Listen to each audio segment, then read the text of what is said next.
First, Asad, thanks for forcing me to come to Glasgow. When I walk the streets of cities like this, you know, Glasgow was the UK's second most important city. Beautiful buildings, beautiful streets, a gorgeous city, you know. When I see cities like this, I think also about the other side of it. You know, there's a phrase from Walter Benjamin, every monument of civilization is also a monument of barbarism. I think of the famines in Bengal, the jute workers in Bengal sending jute to Dundee through the Glasgow port. I think of human beings from Africa enslaved and brought from Ghana to the New World, and all those prophets getting sucked into cities like London and Glasgow. You know, between 1765 and 1938, the British Isles stole $45 trillion pounds from India, 45 trillion sterling from India. We never got paid for that. When the British left India, when we threw the British out, our literacy rate was 13%. So much for several hundred years of so-called civilization. Meanwhile, our landscapes were destroyed. You know, coal was foisted on India. You foisted coal on us. You were the ones that came and made us coal dependent. And then you left, and now you dare to condescend to us. When I listen to Boris Johnson, when I listen to people like Joe Biden, when I listen even more to Emmanuel Macron, all I can think of is how condescending you are. You condescended to us 400 years ago. You condescended to us 300 years ago. You condescended to us 200 years ago. You condescended to us 100 years ago. You're condescending to us today. You only know condescension because for you, colonialism isn't something that happened in the past and we defeated you. It's not that. For you, colonialism is a permanent condition. And that permanent condition happens in two ways. There's the permanent condition of the colonial mentality.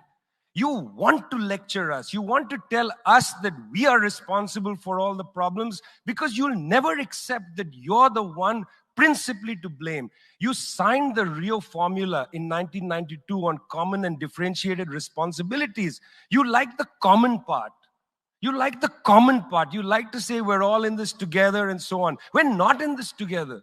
The United States, 4-5% of the world's population, still uses 25% of the world's resources. You outsource production to China, and then you say China is the carbon polluter. China's producing your buckets. China's producing your nuts and bolts. China's producing your phones. Try to produce it in your own countries and see your carbon emissions rise. You love lecturing us because you have a colonial mentality.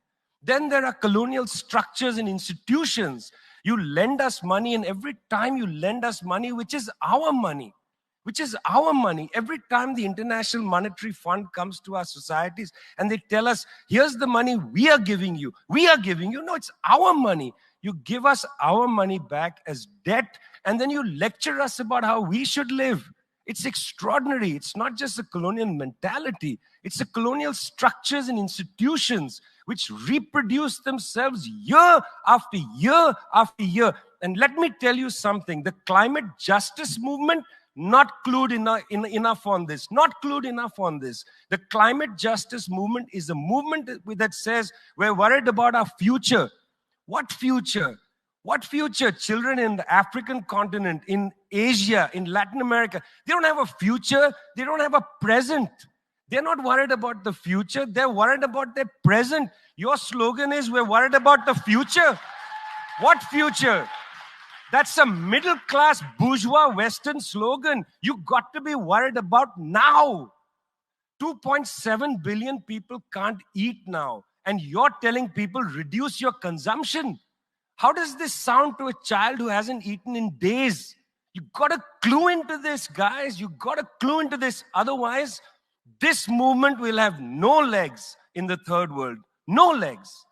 Later, I'd like to tell you about the International People's Assembly, a network of 200 political organizations that we're setting up, rooted in the global south. We want to tell you what our issues are, but are you willing to listen?